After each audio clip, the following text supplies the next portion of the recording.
Hi everyone, this is our channel, Meet the Real Story. Please like, share and subscribe. Ever since I was a child, I adored horror movies. Scary stories, old legends and myths. While most kids were into singers and actors and movie posters, I loved vampires, the one-eyed cyclops, everything related to horror and gore. Monster movies, thrillers, the supernatural, the mysterious, and the unexplained.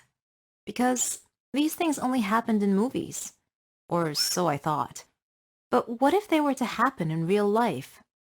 Let me tell you a story where something like this happened in real life. My name is Marlene, and I'm 15 years old. Like I said, unlike the other kids, I loved horror movies, zombies, vampires, and ghosts. The only one who shared my taste was my brother Stan, an oddly stylish guy with a strange character. Nevertheless, I liked him. There are a lot of scary monsters, of course, but to me, the werewolf was the scariest of them all. A werewolf is an ordinary person who has been bitten by a werewolf, which in turn causes him to become one too. A werewolf looks like you and me most of the time, but around the time of the full moon, that cursed person will transform into a monster with a taste, or should I say thirst, for human blood. My parents had gone to visit some relatives and stay with them for Christmas holidays, but I stayed home because I wanted to spend that time with my friends. Stan stayed home with me for similar reasons. One night, he came home looking tired, and his hand was bleeding. When I asked him what had happened, he said that some wild dog had attacked him and bit him. I was worried that it might get infected without Mom here to cleanse and bandage it, but he assured me that he was okay. I cleaned it the best I could and put a light bandage around it. The next day was a cold day, but we played outside and had fun together with our friends. At the end of the day, Stan said that he was feeling tired and went straight to his room without saying another word. When I went inside, I could hear him crying in his room, so I went in and asked him if he was okay. Again, he said that he was fine, but I was thinking that maybe the bite on his hand wasn't from a dog, but from some rabid animal. That would have been really bad. Or maybe from a werewolf. That would be even worse. I began to worry and started watching him more closely, just to make sure he was okay. I noticed that he began hiding his hand in his jacket pockets, wearing sunglasses at night, and was always tired. I could tell that something wasn't right. Then, one night, I heard strange sounds coming from his room, so I hurried to him. Stan, please tell me what's going on. Tell me the truth. What is wrong with you? I asked. And he said, really, I'm okay. I'm just hungry. Do we have any meat? Meat, I thought, as in bloody meat. Suddenly my imagination started running wild, and I began thinking to myself, oh my God, what if Stan was bitten by a werewolf? I checked the almanac and determined that the full moon was only 3 days away. I was scared out of my mind. What will happen if he changes when I'm here home alone? I felt like I was doomed to be killed by my own brother. I knew that the only way to kill a werewolf was with a silver bullet, or a silver dagger. But, one, where could I find one of those? And two, how could I kill my own brother? I must be losing my mind. My parents wouldn't be back for a week. Time passed, and the day of the full moon arrived. I knew I would have to face the person I loved the most in the world besides my parents, and either I would kill him, or he would kill me. It's a lose-lose situation. When my brother came home, he looked so strange. His eyes were darting around like a wolf, and he even smelled like one too. I pretended to be strong, but inside I was trembling, fearful of what this night might bring.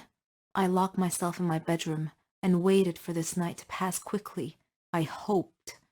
Then I heard Stan's door open, and I heard his light footsteps coming closer to my door. He knocked and asked if he could come in. Hesitantly, I opened the door. Hi, Stan. Is there something you need? I asked, and he said, I'm so tired. Then I saw his skin turning a grayish color. He was clutching his stomach. The transformation was about to begin. He made a sound like a snarl. Saliva was drooling from his mouth. Fortunately, I was holding a silver kitchen knife. Thank God Mom had some real silverware. She had gotten out for the holiday dinner. I had gone by the church that day and asked the priest to bless a jar of water I brought with me, and I had dipped my silver knife in that blessed holy water just before I had opened the door to confront Stan. I was ready to pounce before he could. "Forgive me, dear brother," I said. Then I pulled the knife back and got ready to thrust it forward to stab him in the stomach. At that instant, Dad suddenly came in through the front door and saw us, saw me with a knife in my hand, ready to run Stan through with it. "Marlene, what are you doing?" he asked. Staring at the knife in my hand, I shouted, "Dad, run! Stan is changing into a werewolf!" Then Stan unexpectedly fell down unconscious, looking very much human. Dad ran over to him and felt his forehead. "He has a fever," he said. "Look at his hand, Dad. He's been bitten by a werewolf," I cried. Dad looked at me as if I was crazy and said, "Nonsense, Marlene. It's just a dog bite." We took Stan to a doctor, who examined him and took some blood samples. He did indeed have rabies, also known as hydrophobia, I learned. I laughed, but then I told myself that this wasn't really funny. I almost convinced myself that my brother was a werewolf. If Dad had come a few seconds later, Stan might very well be dead by now. I was seconds away from murdering my own brother due to a runaway imagination. It's been 2 weeks now, and Stan has finished the shot treatment. He's getting better quickly. What about me, you ask? Well, I've stopped watching horror movies forever. Well, at least till next month. Hi there. I am Matilda, and I'm 24 years old. My story starts just before Thanksgiving, when I decided to visit and spend a few days with my grandparents. Their house was in an old neighborhood, near a graveyard, that people only whispered about in small circles.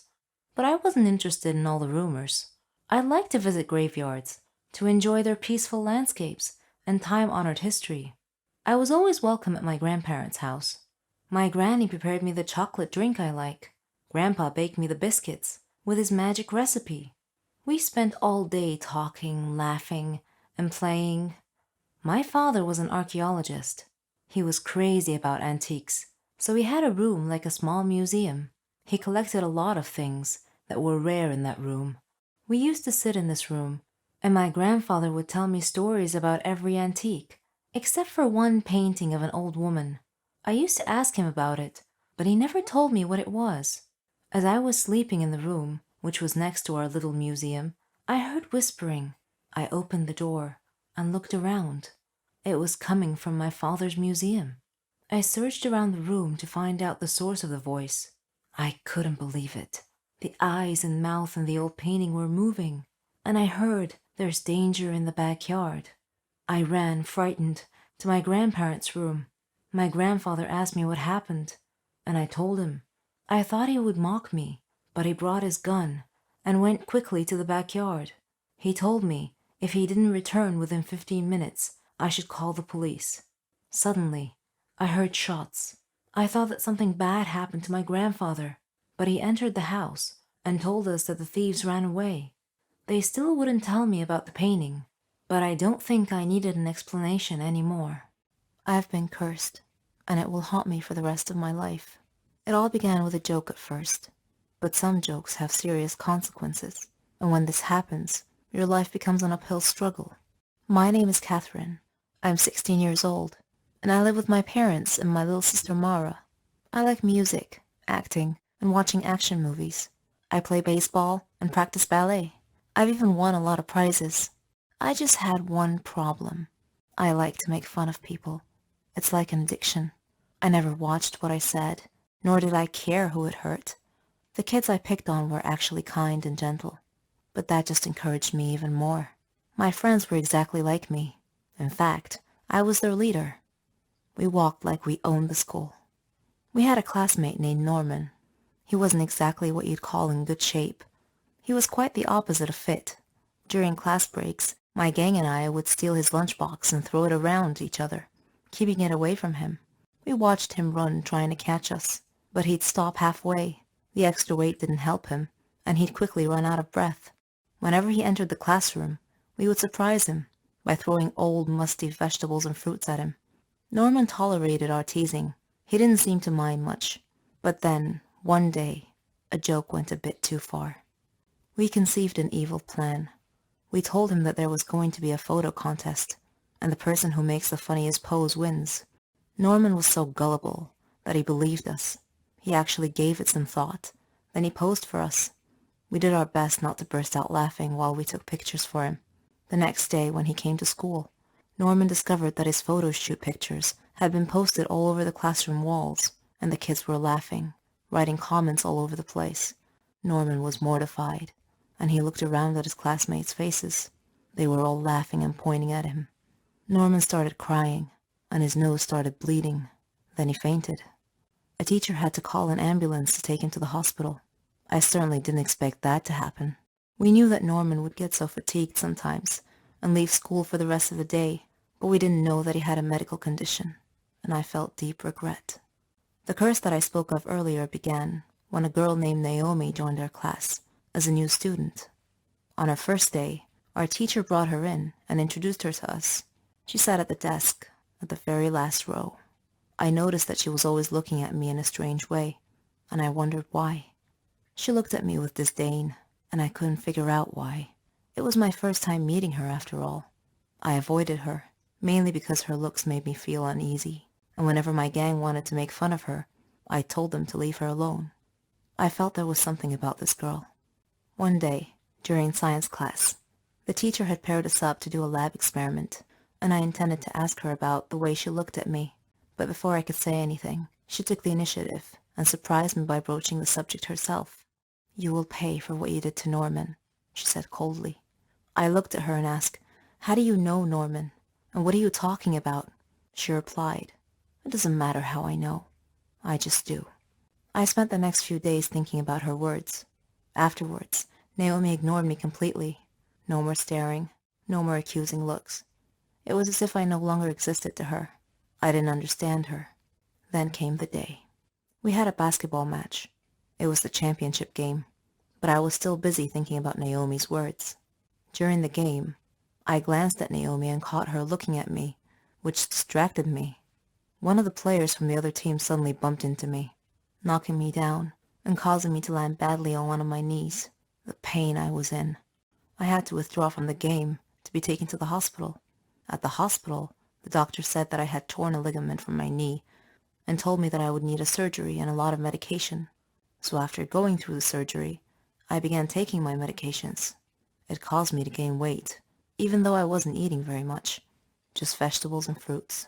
I asked the doctor about my sudden weight gain, and he told me the medications I was taking were affecting my hormonal balance, which rarely happened, but in my case, it did. He said that I would either have to endure great pain or deal with the overweight because it wasn't going to stop. So there you have it, guys. This is the curse that Naomi cast upon me, the price I had to pay for what I did to Norman. Eventually, I got well enough to take my final exams. When I arrived at school, all my friends took one look at me and started laughing. I was now their target, their prey. One of them said, "You're as large as an elephant." "I'll lose weight once I stop taking my medications," I retorted, but no one was listening. I am now living in a nightmare, and I would like to tell Norman that I'm very, very sorry for everything that I've done.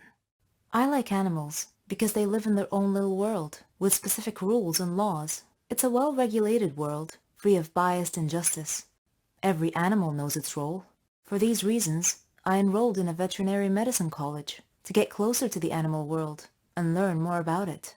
But my love for animals almost got me killed, and I will tell you what happened. I'm Talia, and I'm 19 years old. I'm in my junior year of veterinary medicine. I have loved animals ever since I was a young girl, owing to my dad. Dad was a photographer, and therefore necessarily a world traveler as well. He would take photos of wild animals all over. Not only that, but he would also study animal behavior, and he wrote many books on the subject. He used to say that animals were cute and lovely, even the predatory ones. If you have ever watched their behavior, you would know how amazing they were. I love all animals, except wolves. Dad died from a wolf attack, so I've avoided anything related to wolves ever since. That is, until one day, destiny put me in a dire situation that forced me to face a wolf. We were on a field trip in a nature reserve, studying the impact of keeping wild animals in different environments. We were studying cubs, young foxes, and young wolves. When we got to the wolf study, I became uneasy.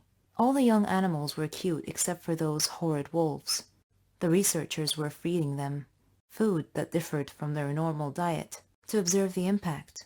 My professor picked me among various students to study these small wolves, which was a dilemma for me. I was forced to get involved with the wolf study, but once the professor saw how little I actually knew about the wolves, due to avoiding them all my life, he removed me from the study. To be honest with you, I didn't do my best either, so the professor punished me by sending me to a camp in a rocky area near a forest, along with some of my colleagues, to study more about animal wildlife. What a nightmare that turned out to be. To get there, we had to take a long, tiring bus ride on a long, bumpy road. We pitched our tents and divided ourselves into 2 shifts, evening and midnight. Some students would sleep, and the others would stand guard in case of danger. That first night, I was in my tent trying to get some sleep, when I heard someone say, "They're getting closer. They're surrounding us." Terror clutched at my heart. I peeked out of my tent to see what was going on. They shouted, "Keep your tent closed. We'll protect you." Suddenly, I heard a loud, terrifying howl. I heard one of my colleagues shout, "Run! Run for your life! They're gonna kill us!" I was shaking in my tent, and I screamed, "Wait for me!" But no one heard.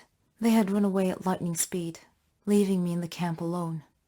It was very quiet outside now, with no one around. Maybe the danger had subsided, I thought. So I peeked out a small slit in my tent to see a wolf standing just outside it, staring me in the eyes. His long, sharp fangs clearly visible, with his snarling lips pulled back from his teeth. I knew he could smell me, even without seeing me. Like a trapped animal with its back against the wall, I grabbed a baseball bat in my hand and jumped out, swinging it wildly in his direction. He backed off. I didn't know that he had brought friends. They were standing, lurking in the trees. Of course, wolves were pack animals. I suddenly saw many pairs of glinting yellow eyes in the darkness beyond the campfire. I stepped back against my tent. I saw that one wolf stood in the front. He was obviously the pack leader. I was trembling throughout every fiber of my being. I decided to try slowly reaching for a burning stick from the fireplace to ward them off. That was the moment when the pack leader chose to attack. I blocked his jaws with the bat, but his momentum knocked me down on my back. His snarling, fierce-looking teeth loomed in front of me, separated from my soft, tender, vulnerable face only by a slender wood of that baseball bat. I'm going to die, I thought. He attacked me again, this time injuring my shoulder. They were going to leave scars. Then he backed off and prepared to attack again. His pack watched intently, hungrily, with saliva drooling from their mouths. As I lay there bleeding, Dad's death by wolf attack flashed into my mind and triggered a deep, unexpected outrage that these wolves had taken my dad from me. Courage surged through me, and I made an instant decision to stand up and stand my ground and show these wolves who's boss. The pack leader was circling me, looking for an opening to attack again. I was doing the same, patiently waiting for the right moment. When he lunged at me, I was ready. I swung the bat and hit him hard in the ribs. He went down whining. When the rest of the pack saw this, they all backed up, warily. Their leader got up, unsteady, and turned around, and ran into the woods, with his obedient pack following close behind him. I dropped the bat and fell to my knees. I broke into tears. Yet, I felt an immense relief that I had defeated my enemy and was still alive. When my friends eventually worked up the courage to come back to camp, I told them what had happened. After finishing our field trip and returning to college, I was widely known on campus as the Wolf's Bane.